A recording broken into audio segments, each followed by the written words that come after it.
आशिकी तो हद पार ही होती है, तो नॉर्मल तो कभी होती नहीं है। नहीं, हमारी इंग्लिश मैम तो काफी स्ट्रिक्ट हुआ करती थी एक्चुअली, क्योंकि हम जब स्कूल में थे हमारी इंग्लिश टीचर ही हमारी प्रिंसिपल थी एक्चुअली। पकड़ा हुआ है कि कटफोड़वा क्या सीन है यार, वो क्या किया वाह। तो रियलिटी में ये सब नहीं होता है ना मुझे पसंद है। रियलिटी में you should have boundaries, you should maintain that thing. तब बहुत सीटी ताली बजी, तब तो मैंने भी बजाई थी यार। तो मुझे लगा था ऋषु रानी मिल गए। हर बार आपकी आशिकी छूटी जा रही है। Hello viewers, you are watching Bollywood Chronicle with Shruti Sinha. और बॉलीवुड और उसका लव स्टोरी का जो है ना प्यार और जो रिश्ता है वो काफी पुराना है, लेकिन इस बार बॉलीवुड में कुछ एक ऐसी लव स्टोरी आई है जो काफी टर्न एंड ट्विस्ट के साथ है, जिसमें आप देख करके ये तो जरूर बोलोगे कि ये कब हुआ। और बात कर रहे हैं अभी हाल ही में रिलीज हुई, नेटफ्लिक्स पर ट्रेंड कर रही फिर आई हसीन दिलरुबा की, जिसमें ये जो शख्स है जो मासूम सा दिख रहा है, जिसे यूपी पुलिस के साथ साथ बॉलीवुड क्रॉनिकल भी काफी दिनों से ढूंढ रहा था और आज फाइनली पकड़े गए हैं ये शख्स। तो welcome to Bollywood Chronicle. Sunny ji, कैसा चल रहा है सब कुछ? बहुत बढ़िया चल रहा है एकदम, बड़े मजे आ रहे हैं। फिल्म को काफी अच्छा रिस्पांस मिल रहा है। मतलब चोर निकल के भागा और उसके बाद अब भाग करके इधर जब आया है फिर आई हसीन दिलरुबा में, तो यहाँ पकड़े तो गए, लेकिन भी थोड़ा टर्न एंड ट्विस्ट लग रहा है कि पता नहीं फिर से भाग जाएंगे। लेकिन उसके साथ ही आपको कभी ऐसा लगा कि ये जो आपका जो पर्सनालिटी है काफी स्वीट सा, काम सा, कभी ऐसा लगा था कि ऐसा विलेन टाइप का भी रोल कर पाओगे? मतलब ऐसी चीजें जो आपके अंदर की जो हमने देखी है चीजें, मतलब यकीन ही नहीं हुआ कि भाई क्या है, मतलब excellent performance. Thank you so much. मतलब इच्छा तो हमेशा ही होती है ना कि अलग अलग तरीके के कैरेक्टर्स प्ले करने की। तो ये जब आया तो मैं थोड़ा सा डर गया। मैंने कहा यार ये तो थोड़ा सा रिस्की है, तो करके देखते हैं कि कर पाएंगे कि नहीं कर पाएंगे। तो वो एक एडेड बेनिफिट था और हाँ, कर दिया। लेकिन किया, मतलब इससे पहले भी आपको इस टाइप के रोल मिले थे, जैसे चोर निकल के भागा में एक हल्की सी स्ट्रीक थी, बट दोनों में फर्क ये था कि चोर निकल के भागा में जो अंकित सेठी का कैरेक्टर है ना, वो बहुत ही मेरे हिसाब से वो ज्यादा बुरा कैरेक्टर है अभिमन्यु इससे ज्यादा। हाँ, क्योंकि वो बहुत ही डिस्पेकेबल सा है। उसका ना उसे पता है कि वो गलत कर रहा है और उसे उसमें मजा आ रहा है, उसे गलत करने में मजा आता है और उसे पता है कि वो गलत कर रहा है।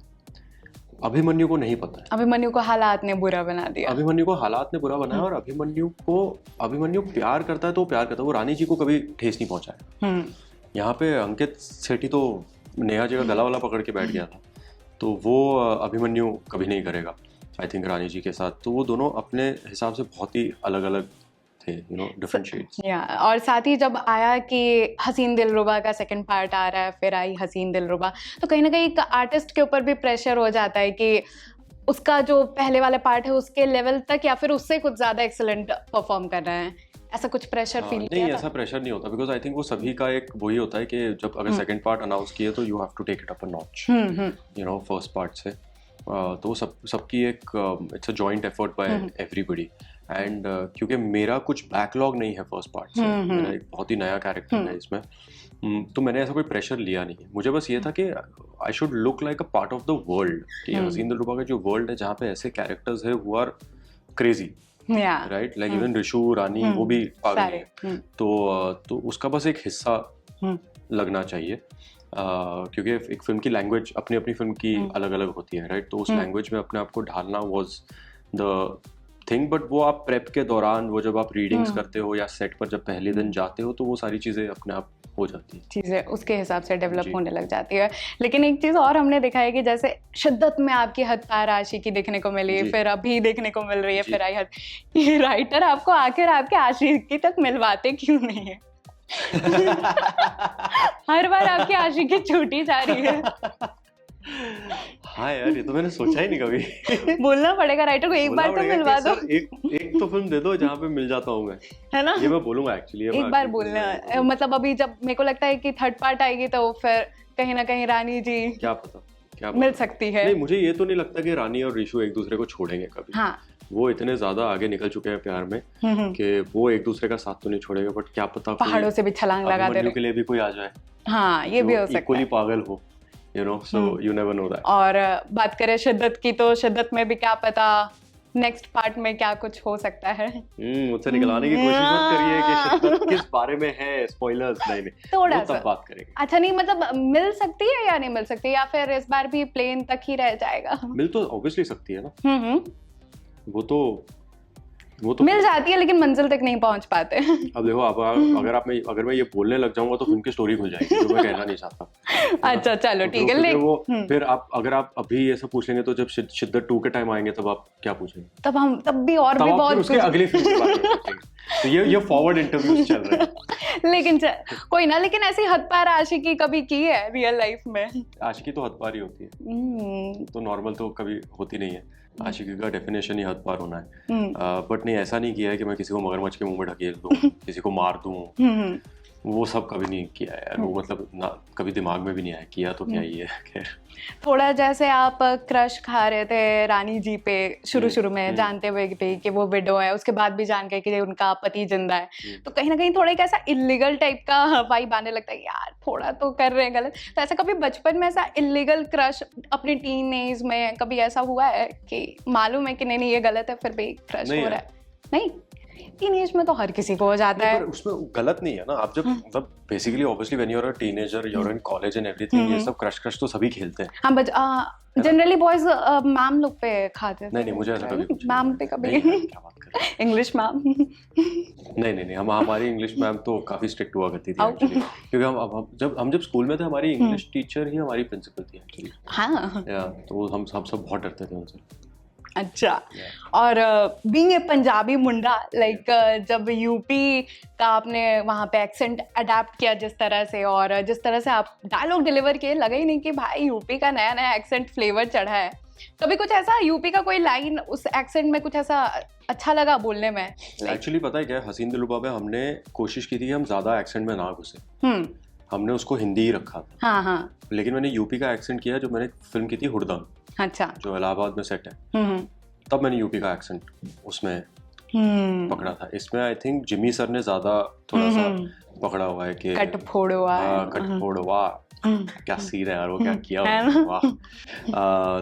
तो इसमें हमने कोशिश की थी कि उसको ना हिंदी रखते हैं, क्योंकि पल्प फिक्शन है, राइट? तो जिस हिसाब से किताब लिखी जाती है, किताब हिंदी में लिखी जाती है, तो हमने कोशिश की थी उसको बोलेंगे भी वैसे ही, कि ये लगना चाहिए कि ये किताब के पन्नों से बाहर आई है। तो वो बोल भी वैसे रही है, जहाँ पे भी सेट है हम बोल हिंदी रहे। बट कुछ बिकॉज आगरा में सेट है, तो वो कुछ एक एलिमेंट्स आ जाते हैं, वो ना चाहते हुए भी या चाहते हुए।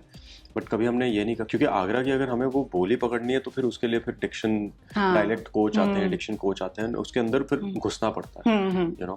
हमने कहा कि नहीं यार, ये हिंदी रखते हैं, ऐसे नॉर्मल। अच्छा, मतलब ऐसे देसी लैंग्वेज की कुछ बात करें तो कोई ऐसा वर्ड है जो आपको मतलब एकदम ऐसा एडिक्टिव लगता हो कि एक बार तो बोल ही देते, लाइन पे होते हैं ना बहुत सारी चीजें? अरे मेरे को तो वो आदत लग गई थी जिमी सर को गजब बोलते सुनते हुए मैं भी बोलने लग गया था, अरे गजब, लाइक सेट पे गजब। तो मेरे को वो बोलना पड़ता, भाई तेरा लाइन नहीं है गजब। पर मैं ऑफसेट काफी बोलने लगा था, अरे गजब, अरे क्या बात, गजब। क्या पता कभी रानी जी को देख के निकल ही जाए, अरे गजब। अरे नहीं यार, उसके लिए मिथाइस जी है। लेकिन मतलब काफी अच्छी थी मूवी, और उसके साथ ही मूवी में जिस तरह से चीजें इतनी ट्विस्ट एंड टर्न हो रही थी, काफी मतलब वर्सेटाइल था आपका रोल, कह सकते हैं। और उसके साथ ही हमने देखा कि स्क्रीनिंग पे आपकी फैमिली भी आई थी, विकी पाजी के साथ साथ मम्मी पापा भी आए थे। सीटियां मीटियां बजी कि नहीं हॉल में? बहुत बची है एक्चुअली। सबसे ज्यादा सीटी बजी है जब एंड में सब कुछ हो जाता है एंड रानी जी नदी में से बाहर निकलती है और पीछे किक इन करता है, एक हसीना थी, और फिर आप देखते हो कि गुलाल उड़ रहा है और विक्रांत भी है वहाँ पे कटे हुए हाथ के साथ, और फिर शॉल ओढ़ते हैं और सब कुछ सही हो जाता है उनकी लाइफ में। तब बहुत सीटी ताली बजी, तब तो मैंने भी बजाई थी। मुझे लगा था ऋषु रानी मिल गए। और विक्की पाजी की कितनी विसल हुई यार। Vicky actually he was just watching the film, he loves to उसे मतलब वो ऐसा जबरदस्ती नहीं है ना कि सीटी ताली बजानी, तो वो तो बजी थी, but he was watching it very nicely. सारी चीजें मम्मी पापा की तरफ से भी काफी प्रेज तो होगा की चीजें अभी काफी। और साथ ही देखा हमने एक कैरेक्टर था, थोड़ा दिखा नहीं हमें, दिनेश पंडित, लेकिन काफी पूरे थ्रू आउट मूवी दिखा, जो मतलब एक दिखा है कि जैसे अभिमन्यु और रानी और भी बाकी कैरेक्टर है बुक से काफी रिलेटेड है, चीजें, मतलब बुक उनको पढ़ना अच्छा लगता है? आपको भी कभी ऐसा रियल लाइफ में? बहुत बहुत ज्यादा, मैं बहुत किताबें पढ़ता हूँ रियल लाइफ में। मतलब किस टाइप के बुक्स आपको कुछ भी पसंद जो हाथ है? लग जाए, जो इंटरेस्टिंग। बुक स्टोर में जाता हूँ मैं कभी कभी, और फिर मैं देखने शुरू कर देता हूँ कि अच्छा कौन सी इंटरेस्टिंग बुक है, कौन सी उनके सिनॉप्सिस जो पीछे लिखे होते हैं वो पढ़ के अगर इंटरेस्टिंग लगता है तो मैं वो पिक कर लेता हूँ। दिनेश पंडित की बुक कैसी लगी आपको? काश कोई सच में छाप देते। पता है ना कि दिनेश पंडित सच में नहीं है राइटर। हाँ ऑब्वियसली। मतलब आपके मुझे स्क्रीनिंग के बाद में एक व्यक्ति आया मेरे पास और उन्होंने कहा कि सर मुझे वो बुक पढ़नी है। मैंने कहा कौन सी? या मगरमच्छ का शिकंजा दिनेश पंडित। मैंने कहा भाई वो पिक्चर में है, वो रियल में बुक नहीं है। But it's a great thing यार कि अगर लोगों को ये लग रहा है कि दिनेश पंडित एक्चुअली एक राइटर है जिन्होंने मगरमच्छ का शिकंजा, कसौली का कहर, कोबरा का इंतकाम, ये बुक्स निकाले हैं, तो it's a very good thing. क्योंकि आप लोगों ने जिस तरह से वो प्रोजेक्ट किया, लग ही नहीं रहा है कि वो मतलब एक फिक्शनल कैरेक्टर है। हमारे पास एक दिनेश पंडित है, उनका नाम है कनिका ढिल्लों। वो तापसी कहती है वो हमारे बिन मूछ वाली दिनेश पंडित है। और क्योंकि ये तो उनके दिमाग की इजाजत है ना, ये सब एक्चुअली जब राइटर बैठ के लिख रहा है तो उन्होंने ये कहानियां लिखी है, तो वो हमारी दिनेश पंडित है। और साथ ही ये दिनेश पंडित की तो बातें चल ही रही थी, फिक्शनल कैरेक्टर की ये तो बात हो गई, लेकिन जो वहां पे एक्चुअल कैरेक्टर मौजूद थे उनके साथ मतलब किस कैरेक्टर के साथ सबसे ज्यादा आपका बॉन्ड रहा? यार सभी के साथ बहुत अच्छा बॉन्ड हो गया था एक्चुअली, तापसी विक्रांत दोनों के साथ। जिमी सर के साथ भी हमने 2 सीन किए थे साथ में, बट बड़ा मजा आया था। जिमी सर काफी मतलब पुराने एक्टर हैं और उनको एक काफी हैंडसम चॉकलेटी बॉय कई सारे ये पे किया गया है। मैं और विक्रांत हम फैन बॉय कर रहे थे, हम तो उधर से भाई यार ये तो बहुत ही हैंडसम है यार, तो हम काफी हो गए थे ऐसे। मतलब 2 हैंडसम एक साथ, काफी मतलब वहाँ पे हुस्न ही हुस्न सेट पर आ गए थे। तेरा नाम ही हसीन दिलरुबा है तो क्या करें। वही बात है, हसीन कौन दिलरुबा। ये भी है, लेकिन एक चीज देखने को मिलता है कि पूरी मूवी लड़की के ऊपर बेस्ड है, लड़की के प्यार के ऊपर पागल है। लड़की का जो चक्कर है बाबू भैया, ये मतलब ऐसा क्या होता है कि लड़के पूरे पागल ही हो जाते हैं? पता नहीं यार, लड़की का चक्कर कभी, तो मुझे नहीं पता कि ऐसा क्या चक्कर है। कभी ऐसा आपको हुआ है पागलों वाला प्यार? नहीं, मतलब ऐसा नहीं हुआ है कि मैं अपना शुद्ध बुद्ध खो के मैं ये भूल जाऊं कि मैं कौन हूँ, ये नहीं हुआ। मैं काफी ज्यादा सुलझा हुआ इंसान हूँ ये सब चीजों में, तो रियलिटी में ये सब नहीं होता है ना मुझे पसंद है। रियलिटी में you should have boundaries, you should maintain that thing, and respect और ऑनेस्टी होनी चाहिए, प्यार होना चाहिए, बाकी सब चीजें तो होती रहती है। फैंस के डिमांड के तरफ से एक लास्ट क्वेश्चन कि अभी सनी कौशल के पास अपकमिंग पाइपलाइन में क्या कुछ है? अभी है शिद्दत 2, करेक्ट। फिर एक फिल्म है थैंक यू मिस्टर खन्ना, जो नीतू जी के साथ है। It's a mother sun story, एक माँ बेटे की कहानी है स्वीट सी, तो वो है फिलहाल पाइपलाइन। और तो लगता है कि अभी और भी कई सारे हमारी कॉन्वर्सेशन आने वाली है। Yes, of course. Thank you so much for sharing your insights. Thank you so much. It was lovely talking with you. Same.